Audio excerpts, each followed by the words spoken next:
que o que nós precisamos na nossa vida é olhar para Jesus. Em todas as circunstâncias, olhar para Jesus.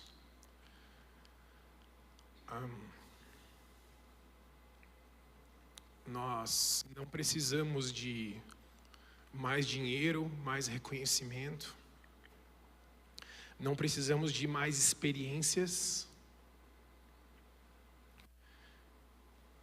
Precisamos olhar para Jesus com um coração cheio de gratidão. A gratidão, ela tem um poder assim bélico, militar no mundo espiritual. A gratidão, ela arranca das mãos do inimigo armas que ele poderia usar contra nós e submete essas coisas ao domínio de Deus. Coisas que o inimigo poderia usar contra nós para nos atacar, para nos ferir. Quando nós colocamos a gratidão em prática, quando agradecemos a Deus em todas as circunstâncias, crendo que a vontade de Deus ela prevalece, é o que o apóstolo Paulo escreve aos Tessalonicenses. Agradeçam ao Senhor em todas as circunstâncias, porque essa é a vontade de Deus para a vida de vocês. A gratidão tem o poder de arrancar essas ferramentas da mão do inimigo, essas armas da mão do inimigo, e submeter essas coisas ao Senhor. Quando nós mantemos os nossos olhos fixos em Deus, fixos nas promessas que Ele tem para nós, promessas afirmadas na sua Escritura, promessas que são testificadas pela fala do Espírito Santo na nossa vida, nós arrancamos tudo que poderia ser usado contra nós e submetemos isso a Deus, e permanecemos firmes naquilo que o Senhor tem para nós. Agradeçam ao Senhor em todo tempo. Submetam aquilo que poderia ser usado contra você a Cristo. É nisso que o versículo que diz que todas as coisas cooperam para o nosso bem. À medida em que nós vivemos segundo o propósito, à medida em que nós amamos a Deus. É nesse sentido. Quero falar com vocês sobre isso, sobre manter os nossos olhos fixos em Deus e nas promessas que Ele tem para nós.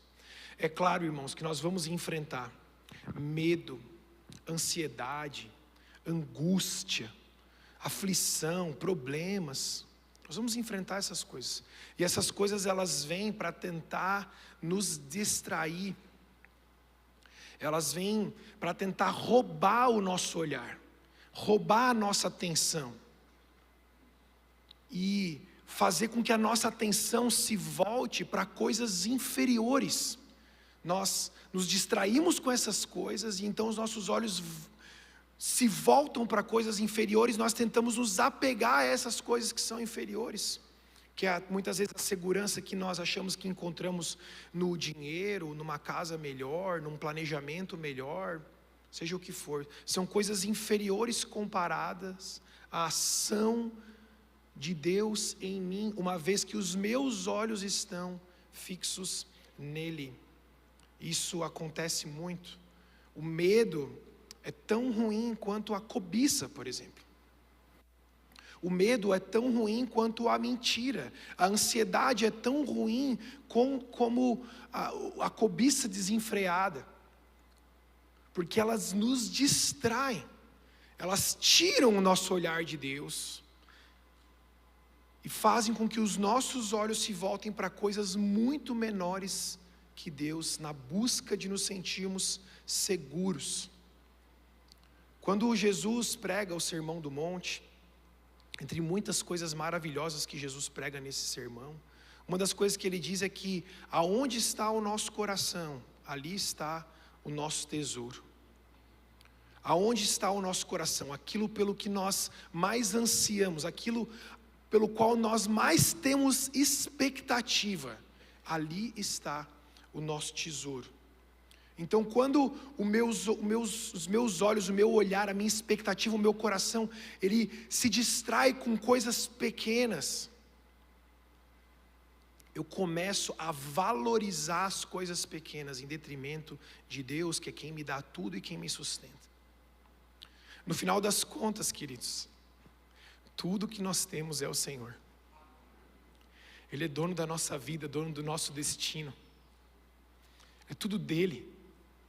Nós nos enganamos quando achamos que podemos controlar alguma coisa na nossa vida, quando o nosso dever era simplesmente submeter todas as coisas a Cristo e confiar nele. Mas aí você pode pensar assim: pastor, mas eu não tenho problema com essas coisas que você falou. E que bom, irmão, graças a Deus. Mas de alguma forma, se o inimigo não consegue alcançar o teu coração assim diretamente, ele começa a querer te permear, e ele começa a fazer com que a tua segurança naquilo que você declara passe a ser maior do que o próprio Deus, que é aquele quem foi quem te deu a segurança. Ele vai te sondando, te rondando, e vagarosamente te fazendo com que você se apegue até ao conhecimento, por exemplo. Hoje em dia muitas pessoas idolatram o conhecimento. Eles acham que obter conhecimento, que poder explicar as coisas, é mais importante que a comunhão com o próprio Deus. E se você for parar para pensar, esse foi o problema lá com Adão e Eva. Lá no início, eles desejaram obter conhecimento do bem e do mal. Eles queriam obter conhecimento. O conhecimento se tornou mais importante do que a comunhão com Deus. O conhecimento se tornou mais importante do que permanecer obediente a Deus. E às vezes Satanás usa disso. Ele usa do teu... Me entendam uma coisa aqui. Depois qualquer coisa o pastor Sebastião, o pastor João aqui, eles despregam o que eu preguei. Mas entenda uma coisa.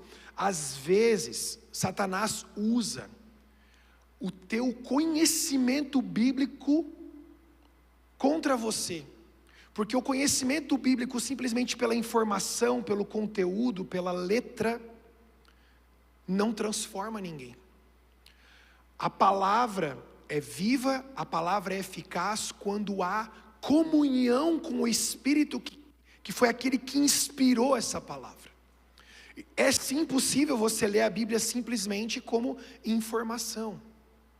É um livro, você pode ler, como você lê um folheto de supermercado para ver as promoções da semana. Agora, se você não está submetido, se você não submete o teu coração a Cristo e à voz do Espírito Santo através daquela palavra escrita, se você olha para a Escritura simplesmente para dominar o conhecimento e dizer, eu sei. Quantas vezes um pastor já veio aqui e leu um texto e você pensou, eu já li esse texto, eu já sei o que esse texto diz. Você subestima a ação do Espírito, porque você acha que sabe mais do que Deus, quando você declara uma coisa dessa. Eu negligencio a questão de que a palavra é viva, e a palavra continua eficazmente poderosa, para aqueles que desejam ter comunhão com Cristo. Sabe uma coisa, um exemplo? Todos nós sabemos como cristãos que o aborto é uma coisa abominável, que ele é similar a oferecer crianças como sacrifício a Moloque no Antigo Testamento. É a mesma coisa, é morte de inocentes, nós sabemos disso.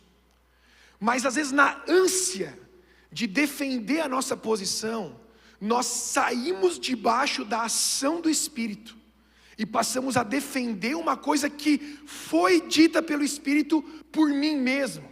E quando eu começo a querer defender uma coisa de Deus por mim mesmo e não pela autoridade que está em Deus, eu estou descoberto. Eu não estou mais debaixo da luz de Cristo. Irmãos, e tem muita gente defendendo a Bíblia, defendendo valores cristãos, sem a influência do Espírito. Porque os olhos deles não estão mais no Senhor e nas promessas do Senhor. Os olhos deles estão distraídos em provar que ele sabe, em provar que ele está certo, em provar que ele domina um assunto que outros não dominam. É controverso, é sutil, mas é o que Satanás quer fazer conosco. Ele quer nos distrair, ele quer que os nossos olhos não estejam em Cristo. Mas uma vez que estamos distraídos, ele quer que os nossos olhos se voltem para coisas inferiores. O que são coisas inferiores? A cobiça, o reconhecimento por quem eu sou, me sentir importante diante das pessoas, ou ter dinheiro para comprar as coisas que eu quero, ou poder ser reconhecido por coisas simples e coisas difíceis que eu faço, eu começo a olhar para essas coisas inferiores, eu começo a achar que essas coisas são importantes, quando não são. Quando uma coisa só é importante, olhar para Cristo. E ainda no Sermão do Monte, eu já vou chegar lá, tá? No texto. Calma, estou na introdução. No capítulo 6, versículo 22 de Mateus.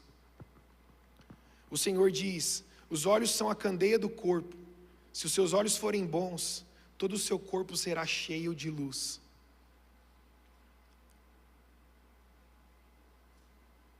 Os olhos são a candeia do corpo. Se os seus olhos forem bons, todo o seu corpo será cheio de luz. Sabe o que me pega nesse versículo? Se os seus olhos forem bons. Se os seus olhos forem bons. Essa palavra bom poderia ser traduzida como simples. Se os seus olhos fossem simples. Ela poderia também ser traduzida como inteiro. Se os seus olhos forem inteiros. E ela poderia ser traduzida também como saudável. Se os seus olhos forem saudáveis. Só que tem algo interessante aqui ainda, que essa palavra que é traduzida para nós como seus olhos, se os seus olhos forem bons, na escrita original, ela é a junção de duas palavras que poderiam ser livremente traduzidas como se os seus olhos estiverem fixos em apenas uma coisa. Se os seus olhos forem bons, todo o seu corpo será cheio de luz. A partir dessa uma coisa para a qual eu olho, que é Cristo e as suas promessas, toda a minha vida passa a ser iluminada. Se eu não olho para Ele, se o meu olho não for inteiramente dele, se os meus olhos não forem inteiramente dele, a minha vida não está sendo iluminada. Eu saio daqui debaixo da ação, da luz, da cobertura do Espírito, e eu simplesmente começo a caminhar por mim mesmo. Eu posso até conhecer as coisas de Deus, eu posso saber textos bíblicos, eu posso ter aprendido muito bem a ser e me comportar como cristão, eu posso saber como cristão fala, que tipo de coisa cristão posta em rede social, eu posso saber muito bem, mas se os meus olhos, se o meu coração não estiverem unicamente nele, a minha vida não está sendo iluminada. A minha vida não está sendo iluminada por aquele que é a luz, que é o Pai das luzes. E nesse versículo, irmãos, pequeno, os olhos são a candeia do corpo.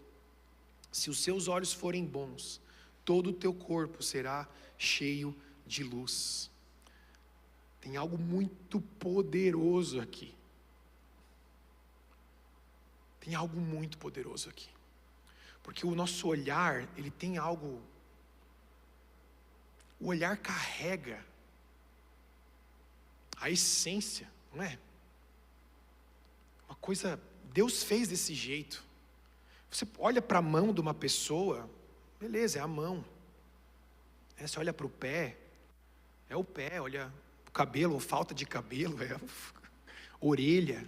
Mas cara, o olho fala, o olhar não fala. Pelo olhar você consegue perceber se aquela pessoa está preocupada, está triste, está angustiada, está feliz, está emocionada, está indiferente.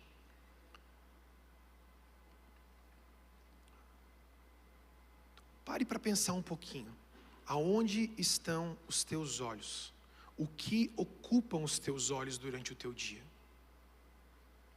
Para o que você tem olhado fisicamente primeiro? Não estou nem falando espiritualmente agora, tá? Fisicamente. Com o que você ocupa os teus olhos? Para onde os teus olhos apontam?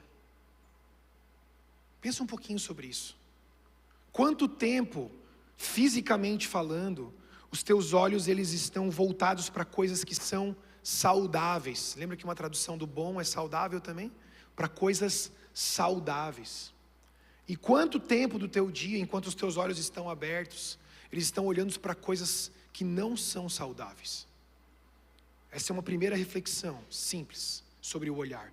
Agora, espiritualmente falando, os teus olhos espirituais, o anseio do teu espírito, o anseio da tua alma, para quem a tua alma, o teu espírito tem olhado? Porque para onde você olha, para aquilo que você olha, é isso que você está colocando para dentro de você, fisicamente e espiritualmente. Tenho certeza que você pensou que você olha bastante para o teu celular, é ou não é? Alguém aqui pensou ou não? Pensou? Eu pensei. As redes sociais hoje, eu não sou contra redes sociais, tá? Tenho minha conta no Instagram, eu fico assistindo lá os vídeos de cachorrinho que eu gosto. Fotos de guitarras que eu nunca vou ter, fico olhando guitarra e mais guitarra, salvando, não sei para quê. Fico vendo receita que eu nunca vou fazer. Mas eu falo, nossa, que receita legal, nunca vou fazer, mas beleza, eu vou lá e cozinho um ovo com arroz lá. Ah, é? Manda para ela, mas não adianta nada. A minha mulher manda uns 30 reels por dia. Eu só vou dando coraçãozinho, mas eu só assisto uns 2, eu acho. Porque... Ela, você assistiu aquele reels que eu mandei? Eu falei, eu assisti alguns. Eu gosto de... eu assisto futebol. Então eu sigo muita página de futebol, fico vendo os gols e tal, que eu não consigo ver os jogos, daí eu fico acompanhando os resultados e tal, mercado, futebol e tal. Beleza. Mas no Instagram, por exemplo, ou você está comprando ou você está vendendo, você já percebeu isso? É um grande classificado. E esse modelo de atrair a atenção e conquistar a atenção se tornou um modelo padrão para uma geração. Então, assim, não importa muito se aquilo é bom ou ruim, o que importa é chamar a atenção. Eu preciso chamar a atenção. Aí tem um vídeo do cara se jogando no chão lá, fingindo que está dando dinheiro para as pessoas. Não importa, os caras querem chamar a atenção. Para quê? Para distrair o nosso olhar e fazer com que a nossa atenção se volte para coisas inferiores, para dizer assim, olha, talvez eu precise comprar isso, para me sentir um pouquinho mais feliz e um pouquinho mais completo. Você não precisa concordar comigo quanto a isso, mas isso é verdade. E esse é o modelo que hoje a gente tem de rede social, é isso. São vendas, são atrair a atenção das pessoas para alguma coisa para fazer com que as pessoas pensem que elas precisam daquilo. Não é? Propaganda do AliExpress, da Shein, da Shopee, né? Notificações do iFood que vem bem na hora que você está com fome. Mas o iFood, beleza. Enfim. Esse modelo, por mais que você não pense, não é assim não. Eu só entro na rede social para me divertir e tal. Tudo bem, pode ser que você tenha muito autocontrole. Mas esse modelo está ali. E ele está estabelecido no quê? Nos distrair e fazer com que os nossos olhos se voltem para coisas inferiores. É exatamente isso que espiritualmente Satanás fica tentando fazer conosco o tempo inteiro. E ele não vai naquelas coisas que você sabe já que são horríveis, que desagradam a Deus. Ele vai nas sutilezas. É muito fácil você ser capturado. Eu já não estou mais falando de rede social agora, estou falando da vida. É muito fácil você ser capturado em coisas que você pensa que está seguro, tranquilamente seguro. Mas a tua segurança não está fundamentada em Cristo. E quando ela não está fundamentada em Cristo, ela é falha. Agora a gente vai ler o texto. Salmo 27, versículo 4. O segundo versículo que nós vamos ler. Uma coisa pedi ao Senhor e é o que procuro, que eu possa viver na casa do Senhor todos os dias da minha vida, para contemplar a bondade do Senhor e buscar sua orientação no seu santo templo. Se os seus olhos forem bons, todo o seu corpo será iluminado. Se os seus olhos estiverem em uma coisa, toda a sua vida será abençoada. E Davi escreveu antes, no tempo cronológico, esse salmo falando sobre exatamente essa mesma coisa. Uma coisa eu pedi ao Senhor e é o que eu procuro, para que eu possa viver na sua casa, na casa do Senhor, todos os dias da minha vida, para contemplar a bondade do Senhor e buscar a sua orientação no seu santo templo. Não é eu simplesmente pedir uma coisa, eu peço essa coisa, e eu busco, eu procuro essa coisa, eu vou atrás.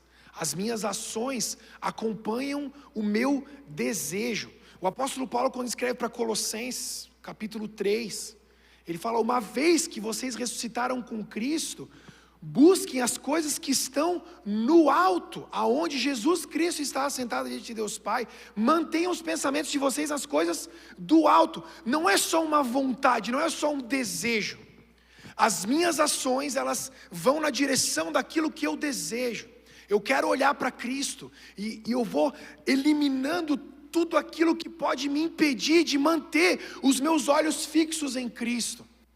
Eu vou pedindo para Deus: Senhor, eu quero permanecer em comunhão com o Senhor todos os dias da minha vida. Todos os dias da minha vida, eu preciso dessa comunhão, eu preciso estar na sua casa. No caso aqui, Davi precisava fisicamente estar no templo, que era onde a presença do Senhor se manifestava, mas hoje a presença do Senhor habita em nós. Eu preciso dessa comunhão, Senhor, todos os dias. Eu não posso passar um dia em branco. Todos os meus dias eu quero estar na tua presença. Dias bons, dias ruins, dias alegres, dias tristes, dias festivos e dias de luto.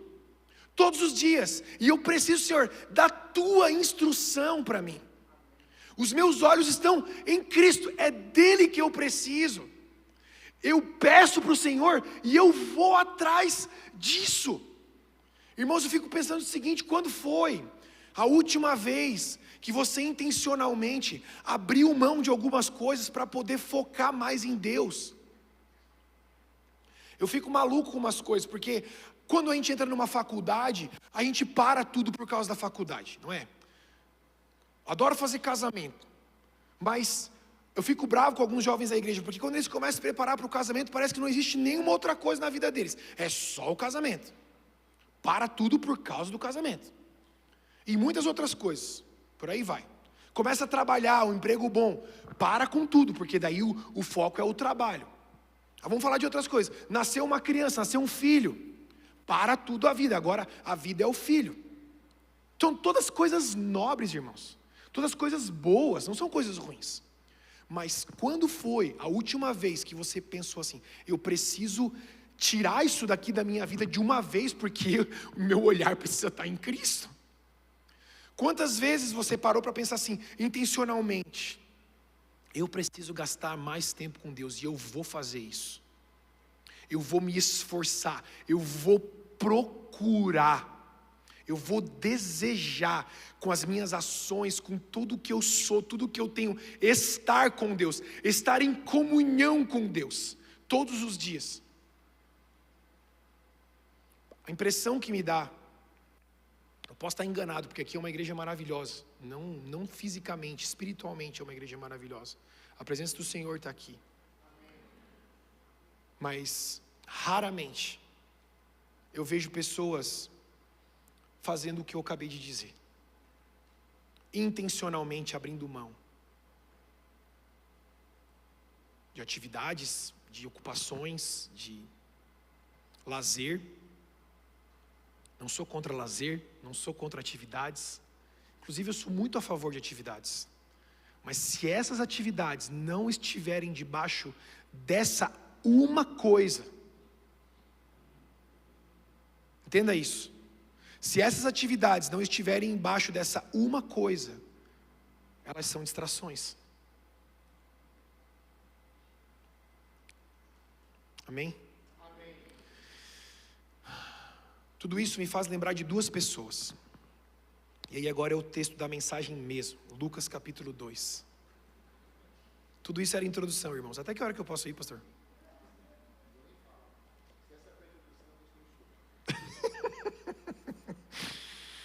Lucas capítulo 2, versículo 25 ao 38.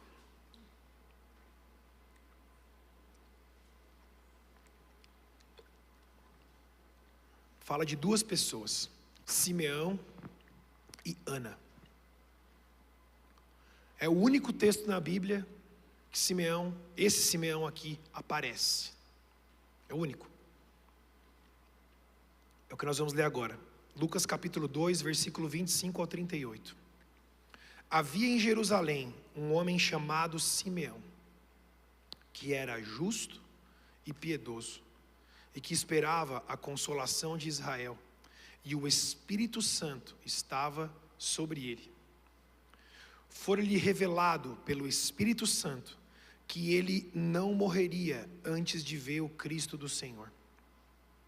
Movido pelo Espírito, ele foi ao templo, quando os pais trouxeram o menino Jesus, para lhe fazer conforme requeria o costume da lei. Simeão tomou nos braços e louvou a Deus, dizendo: ó soberano, como prometestes, agora podes despedir em paz teu servo, pois os meus olhos já viram a tua salvação, que preparaste à vista de todos os povos, luz para a revelação dos gentios e para a glória de Israel teu povo. O pai e a mãe do menino estavam admirados com o que fora dito a respeito dele.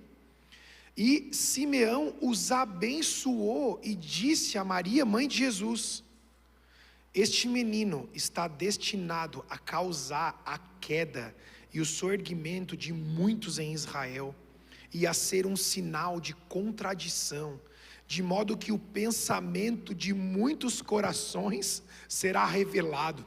Quanto a você, uma espada atravessará a sua alma. Que profecia é essa? Estava ali, versículo 36, a profetisa Ana, filha de Fanuel, da tribo de Aser. Era muito idosa. Havia vivido com seu marido 7 anos, depois de se casar, e então permanecera viúva até a idade de 84 anos. Nunca deixava o templo. Adorava a Deus, jejuando e orando dia e noite. Tendo chegado ali naquele exato momento, deu graças a Deus e falava a respeito do menino a todos os que esperavam a redenção de Israel. Amém. Simeão e Ana só aparecem aqui. Mas, na minha opinião, são duas pessoas sensacionais. Na minha imaginação, eles são honrados nos céus, pelo fato de que eles estavam vivendo num período intertestamentário, onde os profetas não estavam falando. E Jesus ainda não tinha iniciado seu ministério, Jesus era um bebê. Mas eles são um exemplo de dedicação e de manter os olhos fixos em Jesus de um tamanho gigantesco, espiritualmente falando. Eu acredito que eles estão propositalmente registrados aqui no texto para nos fazer entender o que é viver para uma coisa. Existiu uma palavra sobre a vida de Simeão, que nós temos registrado aqui. Não sabemos qual a palavra estava registrada sobre a vida de Ana, mas sabemos que ela permaneceu na presença do Senhor. Ana nunca saiu do templo desde que ela se tornou viúva. Não sei como que acontecia isso, né? Será que as pessoas traziam comida para ela, ou ela pedia um iFood? Né? Trazia uma marmita, ou sei lá que... não sei. Mas ela permanecia ali em devoção a Deus. Todos os dias, ela passou a viver para isso. Agora Simeão, diz que ele era um homem temente a Deus, e que o Espírito Santo estava sobre ele. Isso é interessante, porque o Espírito Santo ainda não habitava dentro, porque nós ainda não podíamos receber o Espírito Santo para habitar dentro, mas o Espírito Santo estava sobre ele, e o Espírito Santo compartilhava coisas específicas com ele, e o Espírito Santo compartilhou algo que passou a conduzir a vida dele para sempre. O Espírito Santo disse: Simeão, você vai ver o Cristo.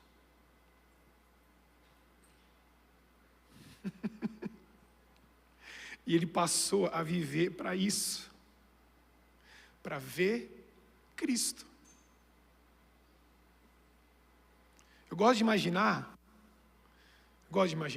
aprendi a imaginar com a minha esposa, ela imagina muito, mas eu gosto de imaginar Simeão todos os dias, acordando, lavando o rosto naquela bacia que eles têm assim, lavando as mãos, como os judeus faziam, e pensando: será que é hoje que eu vou ver o Cristo? Ele pegava o caminho dele para o templo, para servir onde ele servia todos os dias, fazendo o que ele deveria fazer todos os dias, com os olhos dele fixos em uma coisa: ver Jesus. Eu gosto de imaginar também, posso imaginar, né? Pessoas dizendo assim: Simeão, será que isso vai acontecer mesmo? Será que você não está exagerando, Simeão? Será que você ouviu Deus mesmo? Será que o Espírito Santo fala com você mesmo? E não sei, talvez Simeão tenha pensado algumas vezes que sim, que não. Mas ele continuava acordando e vivendo todos os dias para uma coisa: ver a Cristo. Até que um dia, esse dia chegou. Ele chegou no templo, como ele fazia de costume. Abre um parênteses: existe muito mover e ação de Deus nos costumes saudáveis, espiritualmente saudáveis. A gente às vezes tem uma aversão a isso, parece que tudo que é tradição, tudo que é costume eu não quero. Existem costumes muito bons, costumes que nos aproximam de Deus, como por exemplo ir à igreja toda semana, ler a Bíblia todos os dias, que é tão importante quanto escovar os dentes e passar um desodorante, né? Amém? E esse dia chegou, irmãos. Poderia ser mais um dia em que Simeão acordou, lavou o seu rosto na bacia, lavou as suas mãos, colocou as suas sandálias, a sua túnica e foi para o templo. E quando ele chegou lá, ele viu um casal com um bebezinho. Na verdade, o texto diz que o Espírito Santo moveu ele para aquele lugar. O Espírito Santo já estava movendo ele para aquele lugar. E quando ele viu aquele nenê, o Espírito Santo testificou no coração dele e disse: é esse aí o Messias. Pensa o seguinte: a promessa é que ele veria aquele que iria libertar Israel, aquele que iria libertar o povo. Ele não viu um profeta, ele não viu um sacerdote, ele não viu um grande guerreiro, ele não viu um rei, ele viu um bebê. E o Espírito Santo disse: Simeão, está aí, ó. Esse é o Cristo. Eu gosto muito dessa parte, porque eu gosto de pegar neném no colo, adoro. Ele pega aquele neném no colo, e ele diz: Senhor, pronto, pode despedir o teu servo em paz agora, porque os meus olhos viram aquilo que o Senhor prometeu. É o Cristo, aquele que vai ser o libertador de Israel, aquele que vai libertar o teu povo da escravidão espiritual. E é tão impressionante isso, que Maria, mãe de Jesus, que engravidou, sem ter relações, engravidou da parte de Deus, ela fica espantada sobre as coisas que estavam sendo ditas a respeito de Jesus.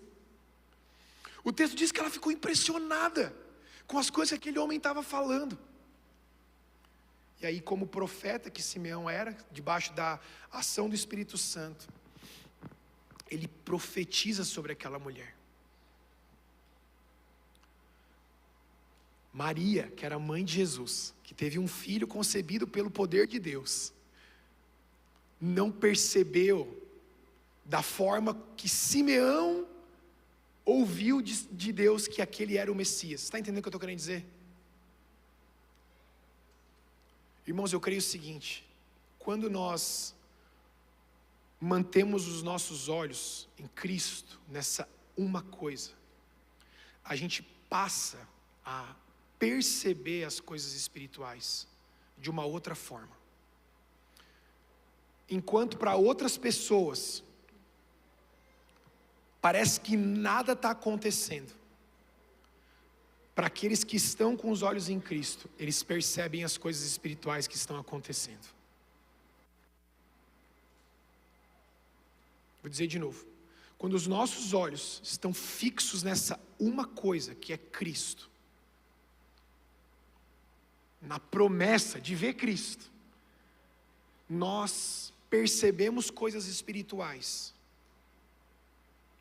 enquanto muitas outras pessoas não estão percebendo. Até mesmo pessoas que estão envolvidas com o que está acontecendo não percebem, mas aqueles que têm os olhos em Cristo percebem.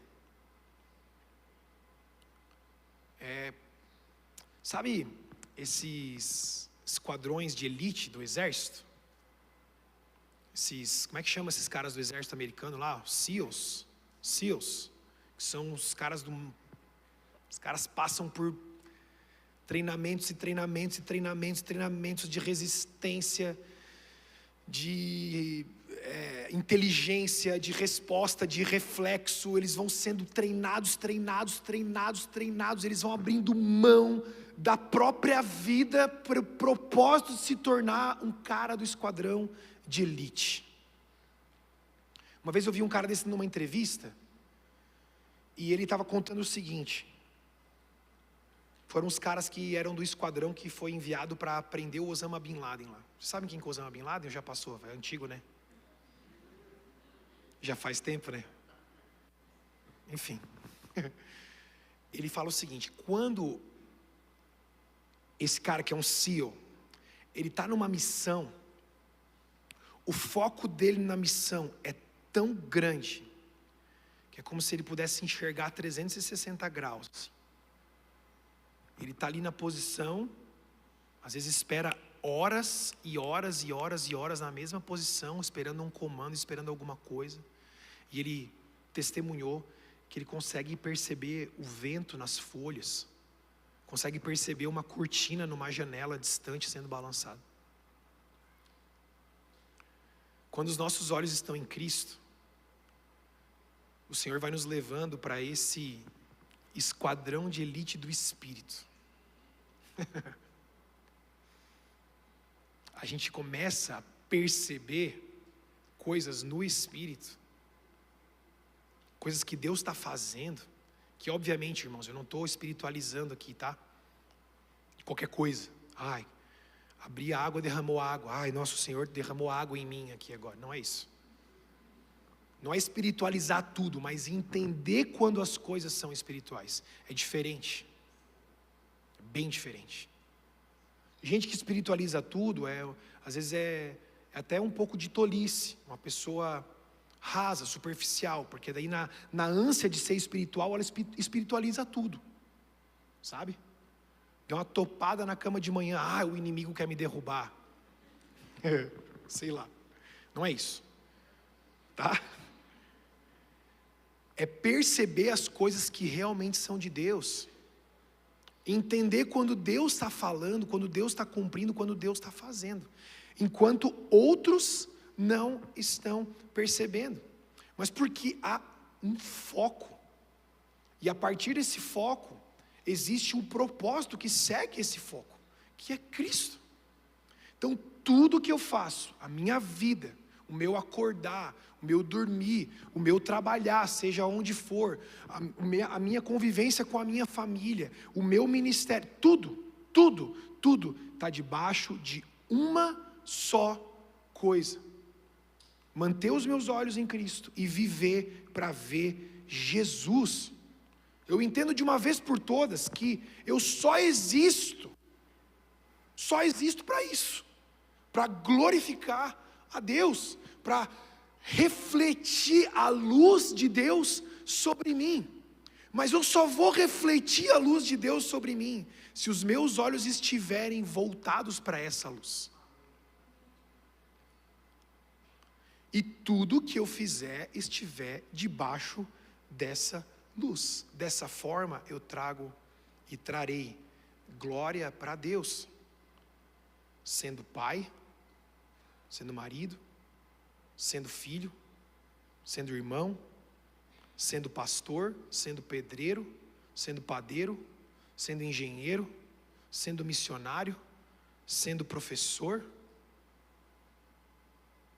sendo o que for, porque a minha vida inteira está direcionada nesse propósito. E sabe o que acontece? Nós não queremos outra coisa senão aquilo que é de Deus. A gente não consegue. Você chega num ponto que você não aceita outra coisa se não for de Deus para você. A comunhão com o Senhor é tão grande, passa a ser tão grande, a intimidade com o Senhor é tão grande, que você não aceita outra coisa senão aquilo que Deus tem para você. Porque o teu amor inteiro está primeiramente voltado para o Senhor, e a partir desse relacionamento com o Senhor é que você desenvolve todas as outras coisas que você desenvolve. Irmãos, estou falando isso porque inevitavelmente a gente se engana e a gente quer fazer o contrário. A gente quer viver a nossa vida do jeito que a gente acha que tem que viver, e a gente quer enfiar Deus no meio. A gente ora para que Deus faça a vontade dEle, mas subentendido nesse pedido, eu quero que Deus faça a minha vontade. Quando eu leio que a vontade de Deus, que é um versículo que todo mundo conhece e ama, eu também amo, que a vontade de Deus é boa, perfeita e agradável, eu inevitavelmente acho que o que eu sei o que é bom, perfeito e agradável, mas é bom, perfeito e agradável segundo a vontade do Senhor. Inclusive o versículo que vem antes desse diz que o caminho para experimentar quão bom, perfeito e agradável é o propósito do Senhor, ou quão boa, perfeita e agradável é a vontade do Senhor, o caminho é o sacrifício. Eu rogo que vocês se entreguem como sacrifício vivo, santo e agradável a Deus, porque esse é o culto racional de vocês, no sentido que essa é a resposta lógica àquilo que o Senhor faz por mim, é a resposta espiritual em relação àquilo que o Senhor faz por mim, e aí a minha mente vai sendo transformada pela renovação, ou seja, eu paro de pensar como eu pensava e passo a pensar de uma forma renovada no Senhor, e essa forma renovada no Senhor me permite experimentar quão boa, perfeita e agradável é a sua vontade. Mas a gente não faz isso na maioria das vezes. A gente busca a nossa vontade, a gente sonha os nossos sonhos, a gente corre atrás das nossas coisas, e a gente quer ficar enfiando Deus no meio disso. Quando o caminho é outro, o caminho é, primeiro eu olho para Jesus, e eu espero por Jesus, eu espero pela ação de Deus em primeiro lugar, para depois eu me mover de acordo com aquilo que o Senhor está movendo. Amém? Isso pode acontecer, irmãos, em todas as instâncias, tá? Todas as instâncias. No teu trabalho, no teu relacionamento, no ministério. Irmãos, quanta gente faz ministério, planeja tudo, aí depois que planejou, agora vamos orar e vamos pedir para Deus abençoar esse planejamento aqui. Poderia ter gastado mais tempo orando e buscando a direção de Deus. E isso a gente faz muita coisa na nossa vida. nossa carreira, os nossos relacionamentos. Primeiro a gente vai, se enfia num monte de coisa, aí depois, ai Deus, me ajuda a dar conta, me ajuda a fazer isso aqui, abençoa isso daqui, por favor, me ajuda nisso daqui. E Deus ajuda, Ele é misericordioso, Ele abençoa, Ele continua agindo à medida que nós submetemos essas coisas ao Senhor. Mas quando eu olho para esse texto, quando eu olho para Simeão, quando eu olho para Ana, que dedicava o seu tempo em jejum, em oração pelo Senhor, e o texto diz que ela passou a compartilhar com todo mundo que vinha no templo, ela falava sobre Cristo, que o Messias tinha vindo, ele tinha sido apresentado ali, e ela profetizava a salvação de Israel. Eu penso assim, cara, para que eu estou vivendo a minha vida? Para quem eu estou vivendo a minha vida? Para quem são os meus dias? Em quem o meu olhar está? O que o meu coração tem ansiado? Olhando para Simeão, que era um homem que vivia por um único propósito, por uma coisa, Jesus. Eu quero que você pense com sinceridade no teu coração, para o que ou para quem você tem vivido hoje? Para que e para quem você tem vivido os teus dias? Eu quero ir além. Por que você acorda de manhã? Por que você vai trabalhar? Por que você cuida dos teus filhos? Por que você cuida da sua casa? Por que você vem para a igreja? Por que você... Aqui tem célula. Por que você participa da tua célula? Por que você vem numa vigília? Por quê? Para quê? Porque se for só porque eu tenho que fazer, é muito pouco, irmãos. Se for só porque eu preciso me sentir espiritualmente completo, no sentido de preencher a lacuna da espiritualidade com uma atividade espiritual, é muito pouco, isso não vai te sustentar, isso não vai me sustentar. O clamor do meu coração é: Senhor, eu quero que os meus olhos permaneçam somente em Ti, e é isso que eu busco, é isso que eu busco com todo o meu coração, com toda a minha intensidade, mesmo quando eu erro, mesmo quando eu me sinto desamparado, mesmo quando eu tenho medo, Senhor, mesmo nessas horas, eu quero voltar tudo isso, que eu sinto, que eu sou, que eu vivo, para Ti, para que eu possa viver na Tua casa, para que eu possa estar em comunhão contigo, e para que eu possa ser orientado por aquilo que Tu dizes. Eu vou te dizer uma coisa, querido, estou quase terminando, e nós já vamos orar. Quando nós vivemos com convicção por essa uma coisa, a gente não precisa muito de encorajamento externo. A gente não precisa. A gente não precisa ficar buscando apoio num monte de gente. A gente não precisa do tapinha nas costas, do reconhecimento: ah, você é uma bênção. Ah, que legal, obrigado porque você... Não que isso seja ruim, isso é muito bom. Honra deve ser dada a quem merece honra. A questão é que quando eu vivo por uma coisa, quando os meus olhos estão fixos em Jesus, eu não preciso disso. Não é isso que me move. Eu não subo num púlpito para pregar porque eu quero que as pessoas me digam: olha, como você prega bem. Eu não pego meu violão e louvo ao Senhor porque eu quero que as pessoas cantem as minhas músicas ou dizem: nossa, como você canta bem, como as suas músicas são legais. Não é isso que eu preciso, não é isso que me move. Eu não preciso desse tipo de encorajamento, porque tudo que eu preciso eu encontro em quem tem o meu olhar.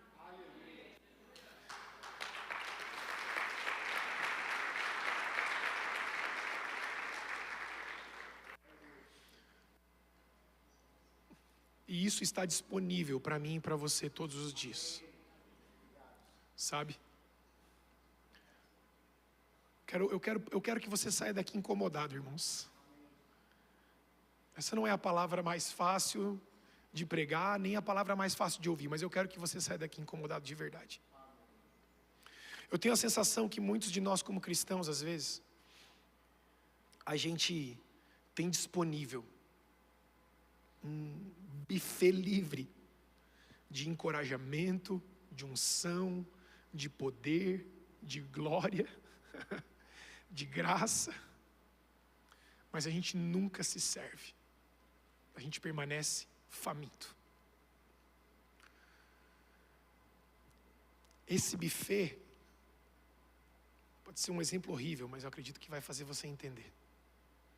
Ele está ali para mim e para você. E às vezes a gente está olhando para ele, às vezes a gente até sabe, mas a gente fica esperando assim, será que alguém pode ir lá e fazer um prato e me trazer aqui?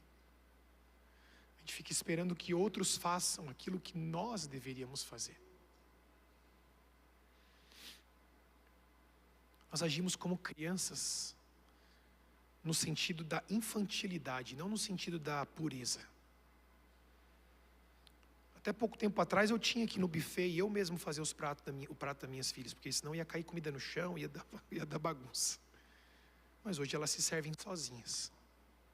Elas amadureceram. Elas já sabem como faz para se servir, sentar e comer. Quando eu era menino, pensava como menino e agia como menino.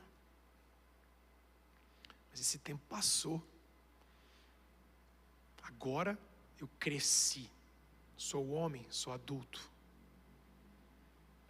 Eu posso ver o Senhor, conhecê-lo verdadeiramente. Essa mesa está diante de mim e diante de você diariamente. É uma mesa onde tem consolo no Espírito Santo. É uma mesa onde tem poder nas palavras de Cristo. É uma mesa onde há amor incomparável. É uma mesa onde há sabedoria infinita. Mas se eu não desejar com tudo que eu sou, com tudo que eu tenho, se eu não procurar com todas as minhas forças isso, eu nunca vou desfrutar.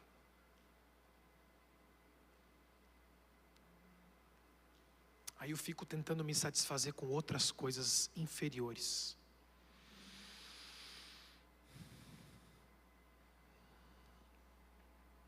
É isso, irmãos. Vamos orar? Você pode fechar os teus olhos.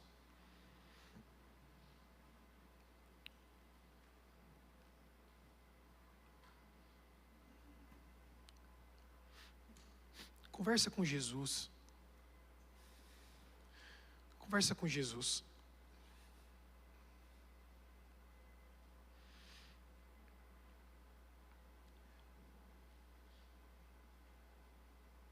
Jesus está aqui, mais uma vez, com misericórdia e graça, para te acolher e para me acolher nos seus braços.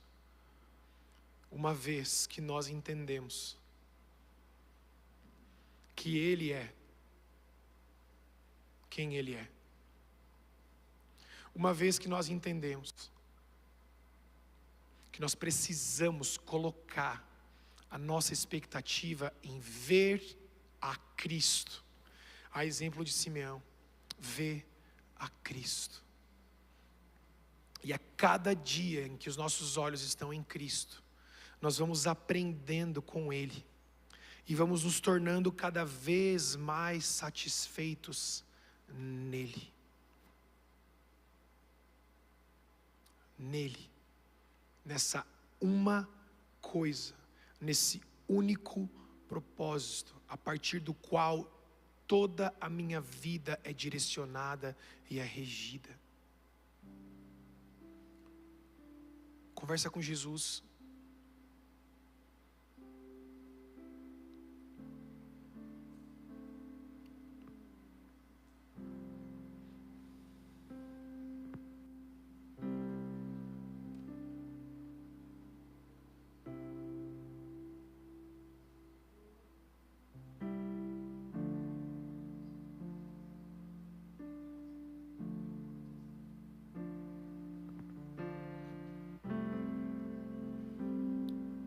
Espírito Santo de Deus, eu, junto com os meus irmãos aqui agora, Pai, eu te agradeço porque o Senhor abriu os nossos olhos, abriu os olhos de muitos de nós. Talvez não abriu os nossos olhos, mas puxou o nosso rosto e nos fez olhar para onde nós deveríamos olhar. E a minha oração junto com os meus irmãos e as minhas irmãs aqui, é que os nossos olhos permaneçam fixos em Ti. Se você percebeu, à medida em que essa palavra foi sendo ministrada pelo Espírito Santo, que a tua expectativa ela estava em outras coisas, não em Cristo, que a direção da tua vida estava diluída em muitas outras coisas, que você tem andado distraído, mas que a partir de hoje você quer viver para uma coisa e manter os teus olhos nessa uma coisa e procurar essa uma coisa que é Cristo e o cumprimento das promessas de Cristo na tua vida, eu vou gentilmente pedir para você sair do teu lugar e vir até aqui perto do altar. Não simplesmente para que eu possa orar mais perto de você, mas para que com essa ação você mostre para você mesmo e para Jesus que você quer. Essa é a parte de procurar. A gente procura com o corpo também, a gente expressa com o corpo também. Quando nós nos ajoelhamos, existe um mistério quando nós tocamos os nossos joelhos no chão, quando nós encostamos o nosso rosto no chão e nos humilhamos diante de Cristo. A palavra do Senhor diz que aquele que se quebranta, ele recebe graça, o Senhor concede graça.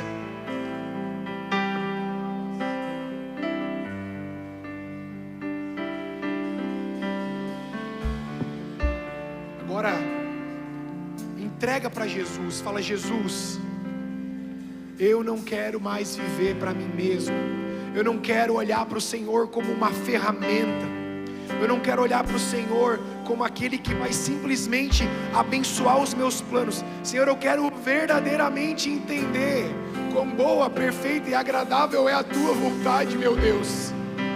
Eu quero verdadeiramente entender aquilo que tu tens para mim. Toma os meus olhos, toma o meu coração, toma a minha alma, toma minhas emoções. Eu quero olhar para o Senhor e somente para o Senhor, e a partir disso, Pai, viver a minha vida.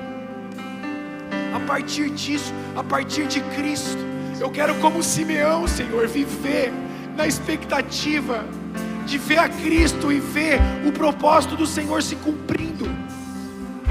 Eu quero um dia poder orar como Simeão orou e dizer: Senhor, agora que o Senhor cumpriu o teu propósito, despede o teu servo em paz, porque os meus olhos viram a tua promessa se cumprir.